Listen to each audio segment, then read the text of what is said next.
1995 Mini, as you can see, finished in green with the white Cooper stripes and a white and a Union Jack on the roof. If you don't like the Union Jack, it is just vinyl. It is nice and easy to remove. Obviously white roof underneath. With the car being a Cooper, you get the stripes, the driving lamps, white roof, white pinstripes, white wing mirrors, all that sort of stuff. Let's start by having a look at the bodywork. Now on a Mini, start on the driver's side, we'll start at the front. You want to look at this seam here to make sure there's no corrosion coming through. As you can see on this one, all nice and clean and tidy on there. And even that one there, all good. Rest of that driver's front wing, nice and tidy. There is a little mark just there. You can just see it if I move the camera around, but very, very faint. You have to get very close to see it. It's on the correct standard Mini light wheels with 4 good tyres. We'll continue our way down the driver's side. If we look down this side, you can see it is nice and straight all the way down. It's not full of filler or ripples or anything like that. If we have a look along the sill on this side, there is a little bit of road grime on there, but it does still have the correct open vent sills, all nice and tidy under there. No sign of any corrosion or anything nasty coming through. As you work your way down, you do want to check, again, this seam here. You will get rust starting there, but as you can see, apart from being a little bit dirty, that is nice and tidy. Bottoms of the doors there, all good as well. No marks really to note on that driver's door. Same with the rear quarter, really nice and tidy. Around the windows is all good. Inside here you can see where your subframe mounts. And again, that's another bit of a rust hotspot, but you can see on this one, apart from a bit of road dirt, lovely and tidy. If we're being really picky, we are missing the centre cap from this wheel. The seam has the correct cover on it, all nice and tidy around there. Inside the gutters on the roof, again, all good. If we're being really picky, we're missing the little piece of trim that covers those off, but that is about a £4 apart. You can get them dead easy. That is me being quite picky. Obviously you can't see what's underneath the vinyl, but there's no lumps or bumps in that. It is a nice job. If you wanted to keep it, it is a nice one. But again, like I say, if you don't like it, peel it off. All the glass on this side, nice and clear. Pop out rear windows. Again, all the trim work, all the stainless is all nice and tidy. Coming round onto the back, rear bumper is lovely and clean. Both rear tail lights are bright and crack free.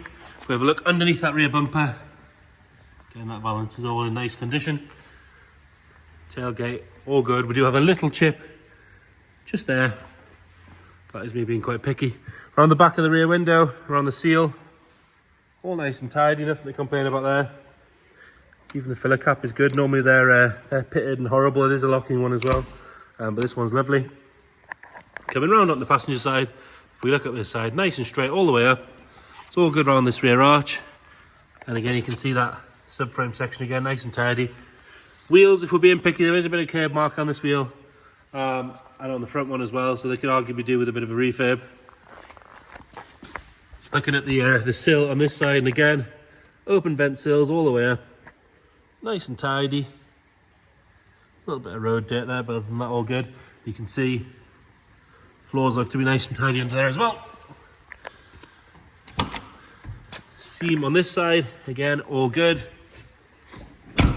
All the glass on this side, clean, clear and bright. Chrome work, tiny little bit of pitting on that handle, very, very minor. And coming up the front, all good around this arch. Quite often you can get a bit of rust starting where the screws meet the bodywork, but that's all good. Another area you want to check is around the windscreen. But as you can see on this one, all the way around, lovely and clean and tidy, no sign of any corrosion. And then round on the front, you've got this seam again, which is lovely and clean. We do have a little mark in the paint just above the seam, but the seam itself is all good. Chrome work on the front is nice. These dent really, really easily, but as you can see, this one is clean and tidy. A little bit of pitting on the headlight bezel on the passenger side. The driver's side is nice. Nice thing with the Minis, you can get all these parts nice and cheaply, really easy. Bonnet itself, it's got a couple of minor stone chips, but generally very good. Stripes are nice and clean as well. They haven't dried out or cracked or anything like that. Like I say, around that screen, lovely and tidy. Onto the interior, this one's got a black, full black leather interior with the wood pack, so it's got the wood on the handles and the window winder, door handle, all that sort of stuff. Door card, nice and tidy. Driver's seat, we've got a little bit of a crease just here. No sign of any real wear on there at all, really, really good. Pinstripes all nice and clean, all the seams are good. It's nice and firm. It's not overly shiny from loads of use. Go into the back, again, same story there, nice and clean and tidy. Doesn't look like it's had much use, which they tend not to on minis these days. And then the headlining, lovely and clean. It does look dirty, but that is more the shadow from the camera and anything else. If we get nice and close, you can see it's lovely and clean. We've got the standard Cooper steering wheel, no real signs of any wear. And then usually for a sort of 90s Cooper, the wood dash is lovely and tidy. There's no cracks in the laminate, hasn't dried out or faded or anything like that. This one shows 53,000 miles. If you check the description, we'll detail what we know about service history, all that sort of stuff. Into the boot, there's some scratching on the underside of the boot here, which is kind of to be expected, things getting dragged in and out. We've got the toolkit, spare wheel, even got the battery box cover. Apart from wanting to go clean, it's all nice and tidy in there, all solid in the corner where you want it to be. In the passenger side, and again, this door card, nice and clean and tidy. And this front passenger seat comes with a free rubber band, we'll get rid of that. But no sign of any wear at all, really, really good. And this side of the dash, just as nice. It does have an aftermarket head unit there, I believe the head unit sits in here.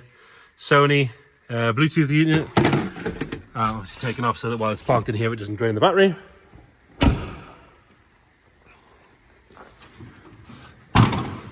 And then under the bonnet you've got that 1.3 or 1.275 litre injection engine. Nice and tidy in there, all looks to be nice and standard. It hasn't got any aftermarket air filters or exhaust or anything like that. It's been parked here a little while, it's not dropping any fluid on the floor. We'll get it started up.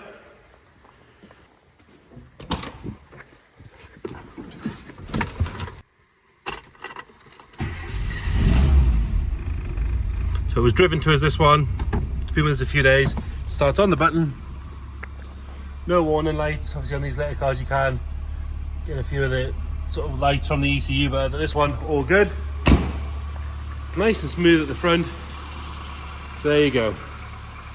Mini Cooper. Any questions at all, please let me know. Thank you.